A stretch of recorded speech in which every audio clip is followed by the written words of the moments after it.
Ça donne le vertige. Mais il n'a pas le vertige, cet homo scientificus, cet homo qui se pense comme le descendant direct de quoi? Du singe, mais avant d'être le descendant du singe, il se pense poisson d'abord, il voit son origine dans une moisissure, la soupe originelle, c'est ça, une moisissure sur la surface des eaux, il y a des millions, il ne sait pas d'ailleurs, il ne sait pas. Tout d'un coup, cette moisissure a engendré la vie, et cette vie végétale, multicellulaire, multimoléculaire, s'est multipliée, il l'a donné, c'est sophistiqué. C'est ça, c'est multiplié, et c'est sophistiqué, et c'est fait végétal, puis c'est fait animal, puis l'animal a évolué, et puis Darwin a dit que voilà les origines de l'homme, etc. Cette grande baliverne, ce grand mensonge qu'est la science, la pseudo-science de l'évolutionnisme, du darwinisme. Donc la cosmologie dit voilà, la Terre ne représente rien. Même notre Soleil n'est qu'une naine, petite chose dans le cosmos infini. La biologie lui dit voilà, je vais t'expliquer. Tu sais bien maintenant que la science génétique, il peut manipuler l'hérédité, il peut te dire comment l'homme naît, comment il est conçu, etc. La biologie te dit ta parenté avec l'animal. Le chimpanzé, par exemple, il a 95 gènes cousines de celle de l'homme, même identiques à celle de l'homme. Et voilà, tout est expliqué. Dans le cosmos, nous ne sommes rien. Et toi, individu, tu n'es rien du tout. Tu n'es qu'une parcelle, tu n'es qu'un numéro qui passera. Les autres sciences, soit par l'argumentation philosophique, soit par la démonstration scientifique, technique, vous convaincra aux hommes qui ne voulaient pas relever, qui ne voulaient pas écouter le message de Dieu, que tout est réglé, tout est fini, tout est connu, nous n'avons plus rien à attendre de qui que ce soit. La science se suffit à elle-même, excepté si vous êtes inquiet, si vous avez cette inquiétude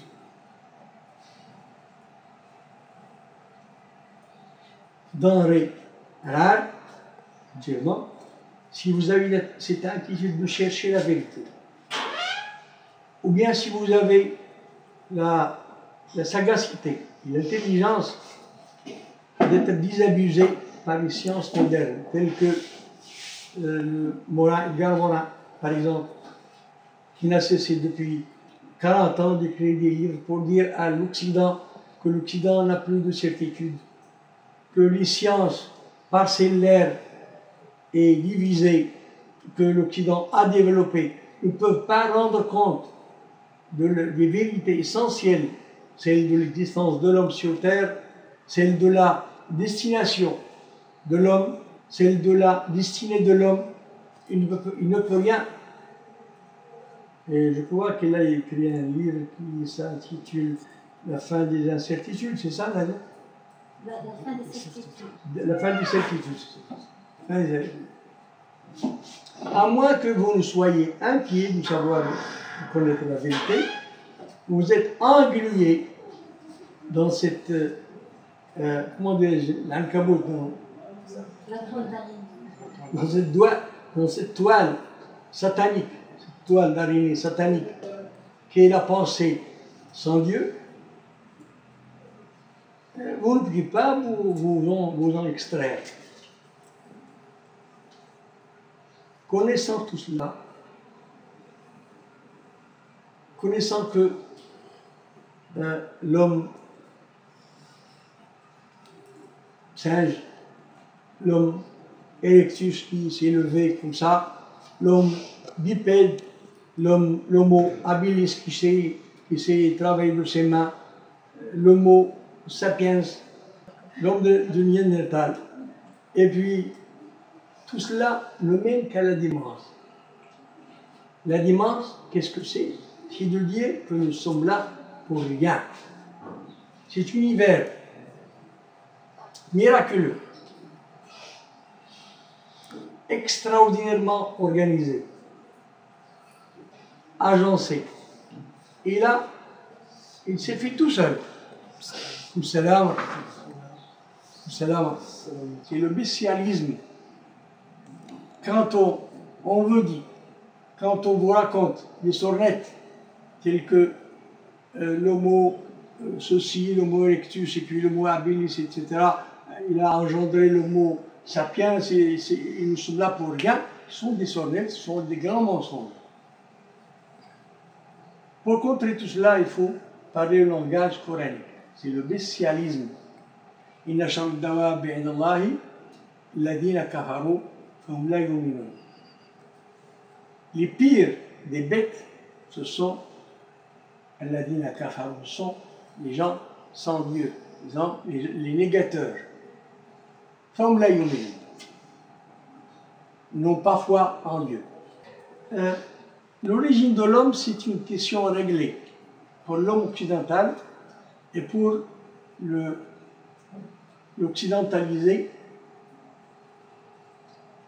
comment avons-nous dit, blindé, et acculturé. C'est réglé, nous descendons du singe. Et la science, qui est en réalité une pseudo-science, qui cherche encore dans les amas, les ossements, et dans les fouilles archéologiques, le maillon qui manque pour étayer leur théorie de l'évolution. C'est une question réglée pour eux. Notre origine, c'est le singe. Notre origine, c'est cette soupe originelle qui, tout d'un coup, s'est mise à évoluer et à devenir poisson, à devenir ensuite reptile. Pour parler à cet homme de ses origines, il faut savoir ce qu'il pense et ce par quoi il pense. Le technicien, l'expert, il pense efficacité. Il n'a pas le temps, ni le besoin, ni la nécessité de penser au devenir de l'homme. Il est aux antipodes du souci du devenir, de l'après la mort. Il est expert et règle tout. Le scientifique spécialisé dans son compartiment de sciences appliquées, il vous répond sur les questions qui concernent son petit domaine. Vous ne pouvez pas le faire sortir de son territoire, de son terrier, disons. Puisque nous avons parlé de litière, tout à l'heure, qu'il faut parler aux gens d'Allah. Or, ce mot n'existe pas en français. Ce n'est pas un mot français. Les saints prophètes sont envoyés sur terre pour parler aux gens le langage qu'ils comprennent. En français, comprendra Dieu, même s'il est athée. Mais parler de lui, c'est lui présenter une idole. Je ne sais pas, Allah. Nous avons Dieu, Dieu a créé tout le monde parle de Dieu, mais eux, ils ont une idole, je ne sais quoi, quelque chose qu'ils appellent Allah. Manitou. Comme Manitou pour les Indiens. Comme Manitou, c'est ça. Je vous remercie de cette participation. Juste un petit ajout, une petite chose. Il faut chercher à susciter en votre interlocuteur l'inquiétude,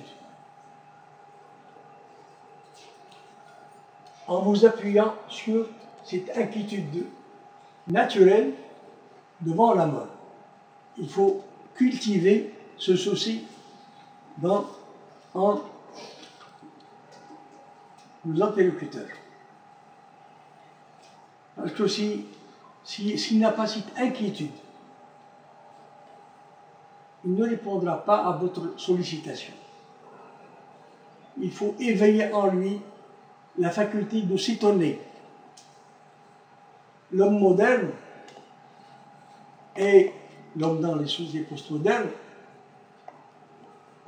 il n'a pas le temps de réfléchir, de penser à soi.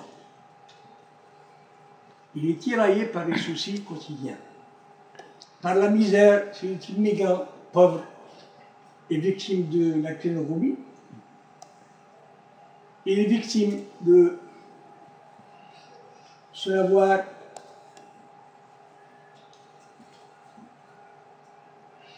et de ses possessions.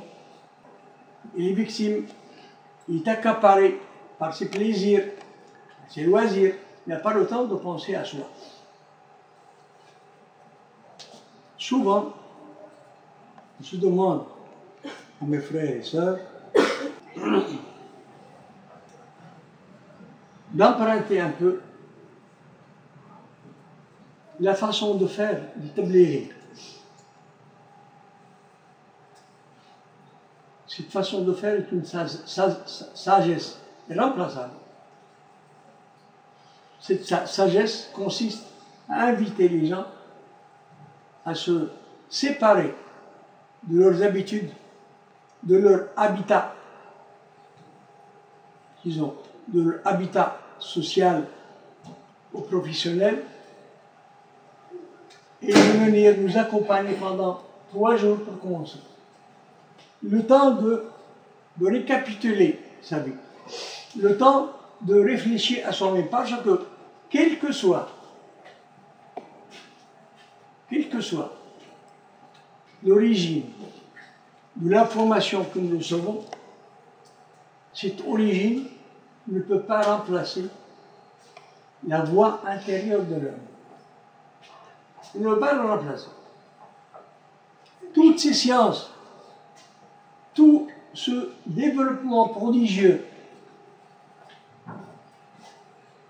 des techniques, des inventions, des manipulations de l'homme, des gènes, tout cela ne répondra jamais à votre question primordiale. Cette question, il faut que cette inquiétude interne, cette voix intérieure à moi qui me dit non, ce n'est pas possible que je sois là pour rien. Il y a eu un temps où je n'étais pas là. Il y aura un temps où je ne serai plus là. Donc, à quoi ça rime d'être là? Autant